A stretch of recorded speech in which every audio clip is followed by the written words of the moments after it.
Neye a repéré la demoiselle, il l'aborde directement dans un style décontracté, lui faisant un compliment simple. C'est le début du test initial de la valeur intrinsèque. Au début, la femme est ferme et distante. Elle rejette l'approche de Neye poliment, mais catégoriquement, « Je suis bonne, merci, je ne cherche pas à parler ». Elle refuse son nom et son Instagram, invoquant le classique « J'ai un mec ». Neye respecte sa décision et s'en va, marquant un échec apparent de l'approche initiale.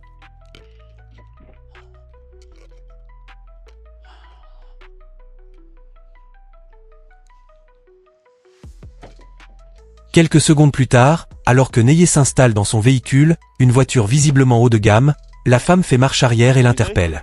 C'est le test du véhicule, la révélation du statut. Elle change immédiatement de ton. Au lieu de s'éloigner, elle s'approche de la voiture pour confirmer que c'est bien la sienne, puis sa rhétorique bascule.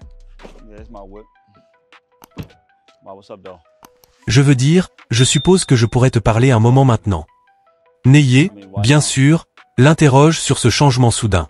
Il met le doigt sur l'hypocrisie. Pourquoi maintenant? Tu viens de dire que t'étais bonne sur le trottoir. Sa réponse est une tentative maladroite de rattrapage. Tu es mignon aussi maintenant. Face à l'insistance de Neye pour avoir une explication honnête, la vérité éclate. Je ne savais pas que tu avais une voiture comme ça. Le masque est tombé. Le statut et le véhicule ont été le seul facteur de réintégration de la conversation. Le récit de l'interaction montre clairement que, après avoir révélé la voiture, la femme, nommée Kitty, est passée du rejet catégorique à la tentative de justification. Neye l'a pressée sur ce revirement, et elle a admis sans embâge. Mais tu sais, j'aime les gars qui ont de l'argent. C'est l'aveu brut que son intérêt est une pure transaction financière et qu'il n'y a aucune base de connexion personnelle. Elle tente ensuite de se rattraper en disant qu'il est « cool » maintenant, mais cette tentative est risible puisqu'elle n'avait pas jugé qu'il était « cool » 2 minutes avant, quand il marchait. Neye enfonce le clou en la questionnant sur son « mec » initial, et elle minimise immédiatement son engagement. C'est pas si sérieux, allant jusqu'à dire que son « mec » n'est qu'un « ami », effaçant le partenaire de sa vie dès qu'une opportunité de statut est présentée. Elle accepte de « devenir amie » avec Neye, un piège classique pour sécuriser l'accès. Neye l'invite à monter en ouvrant la portière, mais au lieu de déverrouiller l'entrée de la voiture qui représente le statut, la porte, il la reverrouille en lui disant sèchement « Bonne journée. Je suis bon ». Il n'y a pas d'hésitation dans cette interaction. Éjecté immédiatement. Neye remarque une femme qu'il trouve très attirante. Il l'approche. « Comment vas-tu? Tu as l'air incroyable. » La femme le rejette immédiatement. « Je n'ai pas le temps. » Neye insiste, demandant son nom ou son Instagram.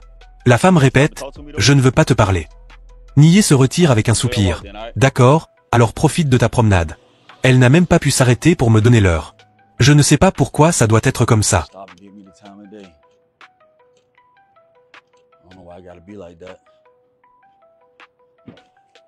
Neye remonte dans sa voiture de luxe.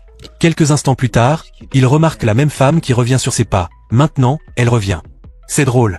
La même personne qui disait qu'elle n'avait pas le temps. La femme s'approche de la voiture et demande « C'est ta voiture ?» Neye lui tend le piège « Oui, c'est ma voiture. » Quoi de neuf? Elle complimente immédiatement le véhicule « C'est une belle couleur. Je ne t'avais même pas vu tout à l'heure, mais tu as l'air bien. » Neye la confronte à son hypocrisie « Tu viens juste de me dire que tu n'avais pas le temps, n'est-ce pas ?» La femme bafouille « Oui, mais tu sais, maintenant quoi? Je t'aime bien un peu. » Neye lui demande avec sarcasme « Oh, alors maintenant tu as le temps? J'ai assez de temps. Pourquoi maintenant? » Elle répond « Parce que tu es monté dans ta voiture, tu te détends. Je me détends. Détends-nous. » Elle propose de se détendre maintenant. Neye expose son revirement en pointant le changement d'énergie. « Alors, où est l'énergie que tu avais sur le trottoir il y a quelques secondes? » Elle essaie de se justifier. « Quelle énergie j'avais? » Neye précise « L'énergie où tu ne voulais pas me donner l'heure. » Elle se défend « Ne juge pas un livre à sa couverture, bébé. » Neye conclut que son changement d'attitude n'est motivé que par la voiture. Elle n'a pas voulu lui accorder de temps lorsqu'il était à pied, mais est revenue dès qu'elle l'a vu dans un véhicule de luxe. Neye rejette son affirmation de ne pas juger un livre à sa couverture en insistant. « De quoi tu parles? Je t'ai pas jugé, moi. Qu'est-ce que tu veux dire par le jugement n'a pas d'importance? Tu ne m'as même pas accordé de temps. » Kenny lui propose « On peut apprendre à se connaître. » Neye expose l'hypocrisie. « Apprendre à se connaître pourquoi? Parce que tu as une mauvaise impression de moi. » Il insiste sur le fait qu'il ne s'agit pas d'une impression, mais de fait le manque de temps qu'elle a montré. Neye fait semblant de mettre fin à la conversation. « Tu as dit que tu n'avais pas de temps. Je ne veux pas te retenir. Je n'aime pas jouer à des petits jeux. Passe une bonne journée. Kenny insiste, il y a plus en moi. Nié lui demande si cela en vaut la peine, car il n'aime pas perdre son temps. Kenny se présente finalement, je ne suis pas une perte de temps. Je m'appelle Kenny. Kenny révèle qu'elle vient de Californie et qu'elle est à Houston depuis 5 ans. Nié lui répond qu'il vient de déménager de l'Ohio et que c'est sa première semaine à Houston. Il prétend l'avoir abordée parce qu'il cherchait de nouveaux amis. C'est le faux alibi de Nié, établi pour tester ses intentions. Nié lui demande si elle est célibataire. Kenny confirme, oui, je le suis. Cela fait environ 3 ans. Nié affirme qu'il est également célibataire et se positionne comme un homme fidèle. Si je n'étais pas célibataire, je ne te parlerais pas en ce moment. Nié revient une dernière fois à son manque de respect initial. Mais c'est drôle que tu veuilles me parler maintenant. Ce n'est pas authentique, genuine, tu comprends? Tu ne pouvais même pas t'arrêter et me regarder en face. C'était irrespectueux pour être honnête avec toi. Kenny essaie de passer à autre chose. Pourquoi t'inquiètes-tu du passé? Nié rétorque avec humour. Tu t'inquiètes du passé? C'est arrivé il y a quelques secondes à peine. Tu aimes l'histoire? Moi, j'aime l'histoire, oui. Kenny s'adapte immédiatement au changement de sujet. Eh bien, occupons-nous de l'avenir. Nié conclut ironiquement. L'avenir? Oh, maintenant tu t'inquiètes pour l'avenir. Futuriste. Le test est clairement un échec pour Kenny, qui est revenu pour le statut de la voiture après avoir manqué de respect à Nié lorsqu'il était à pied. Elle n'a réussi à rester dans la conversation qu'en s'excusant et en acceptant de s'aligner sur les désirs de Nié. Nié confronte Kenny sur son insistance. Assure-toi de Y tenir alors. Tiens-toi Y. Tu dis qu'on se soucie de l'avenir, on ne se soucie plus du passé, n'est-ce pas? Kenny confirme. Nié lui demande, alors, pourquoi devrais-je te donner une autre chance? Kenny répond de manière séduisante et évasive, parce que tu ne sais jamais. Je ne sais pas. J'ai l'impression que tu aimerais vraiment apprendre à me connaître, et tu manques quelque chose si tu ne le fais pas. Nié la pousse à la réciprocité en utilisant ses propres mots. Je manque quelque chose? Est-ce que tu manques quelque chose? Elle se corrige rapidement. Non, c'est moi. Tu manques quelque chose. Nié lui demande ce qu'il va manquer, moi, et apprendre à me connaître. Il l'invite à sortir de la voiture pour qu'il puisse mieux la voir.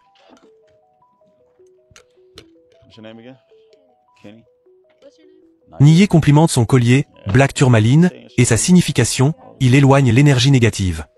Il la flatte, mais tu es là, donc je suppose que tu es positive. J'aime le style. Il la fait tourner une fois de plus, fais-moi un petit tour rapide. J'aime bien le tatouage dans le dos. Il compte ses tatouages et lui propose de se faire tatouer son nom. Elle est ouverte à l'idée, on pourrait. Nié insiste sur l'intimité, on pourrait trouver un endroit juste pour nous deux. Nié est satisfait et l'invite à remonter, parlons-en à l'intérieur. Monte à bord. On tient quelqu'un.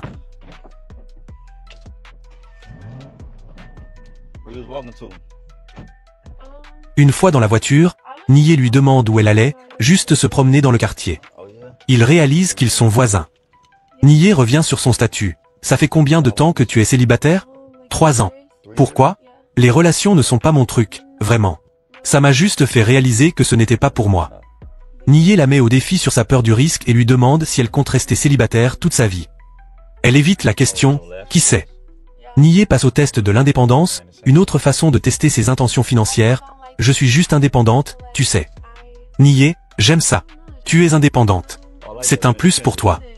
Kenny utilise le compliment contre lui, tu es le genre d'homme sur lequel je peux compter alors. Nié l'interroge, tu dis que tu es indépendante, n'est-ce pas? Alors tu ne peux pas être indépendante et maintenant tu es laquelle? Kenny donne une réponse complexe pour justifier les deux, tu peux être les deux. Je peux être indépendante, ou tu peux me rendre dépendante. Nié insiste pour qu'elle clarifie, donc, tu veux dépendre d'un homme. Je n'ai pas dit que je le voulais, mais je pourrais. Tu peux faire les deux. Pour le bon homme. Nié termine en lui demandant de définir un homme réel, real man, sous-entendant que c'est l'homme qui la rendrait dépendante. Kenny répond, quelqu'un qui a quelque chose qui marche pour lui-même. C'est-à-dire, quelqu'un qui a du succès financier. Nié demande à Kenny de détailler ce qu'elle entend par un homme qui a quelque chose qui marche pour lui-même. Kenny répond, il respecte sa parole. Il a de l'argent. Je ne sais pas. Un peu tout ça. Nié lui demande alors ce qui n'allait pas avec son dernier homme.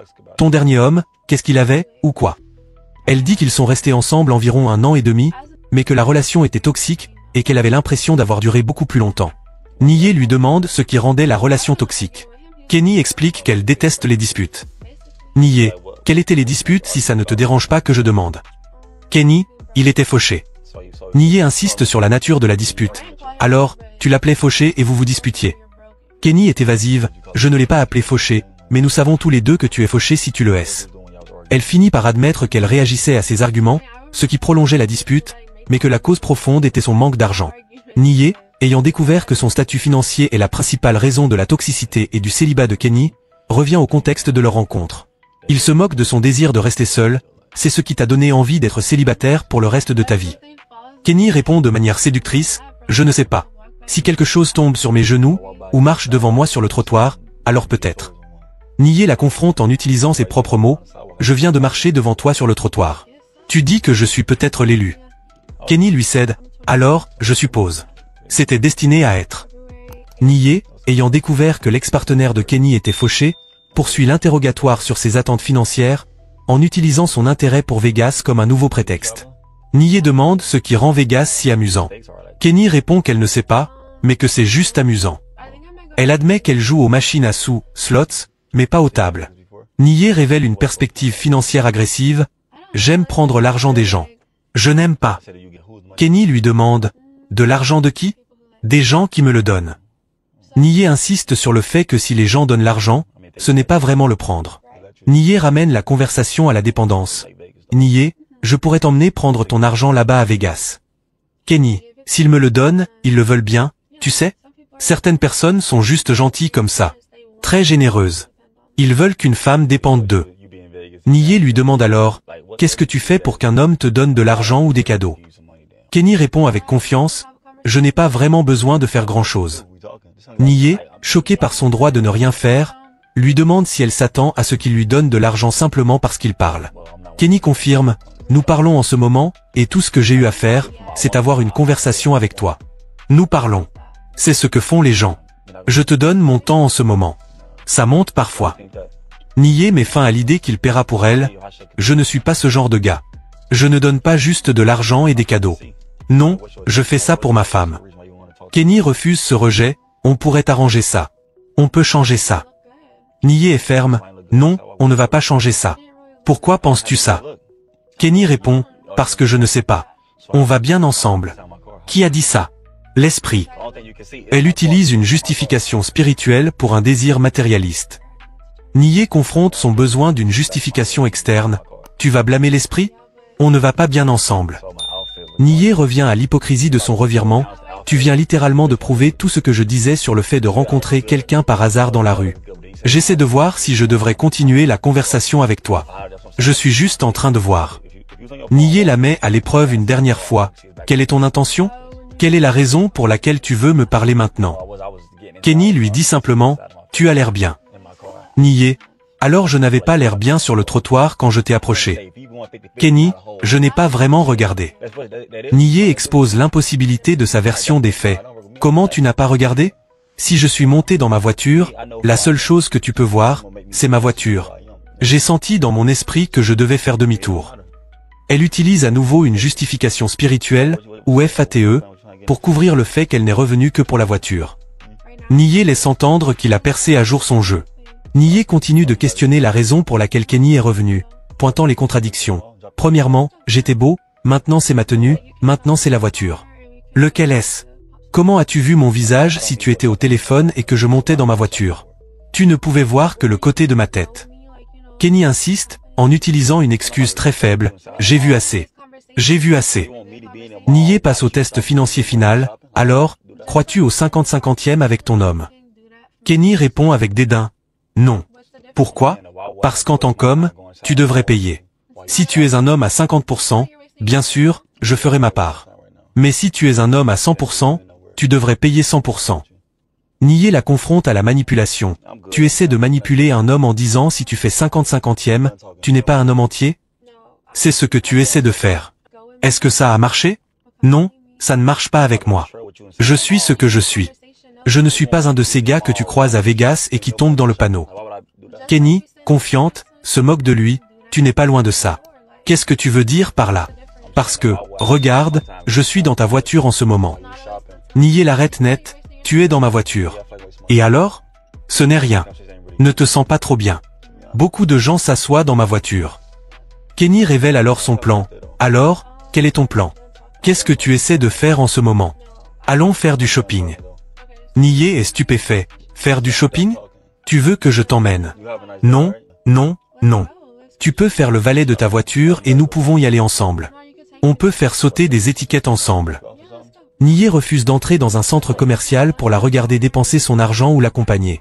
Je ne vais pas perdre mon temps à aller dans le centre commercial avec toi pendant que tu fais du shopping. C'est une perte de temps. Je me sens comme si je perdais mon temps en ce moment, parce que la conversation ne va nulle part, pour être honnête avec toi. Nie met fin à l'échange, je suis bien. Honnêtement, passe une bonne journée. Kenny essaie de négocier, nous n'avons pas fini de parler. J'ai fini de parler. Tu as une bonne journée. Nie part, laissant Kenny seul. Nie conclut que Kenny est une gold digger qui pêche pour le gros poisson, et qu'elle ne cherche qu'à ce que les hommes lui prêtent de l'argent. Il répète qu'il n'est pas ce genre d'homme et encourage les autres à mettre fin à ce cycle, car ces femmes disparaissent dès que l'argent s'arrête. Le verdict, Kenny a échoué lamentablement.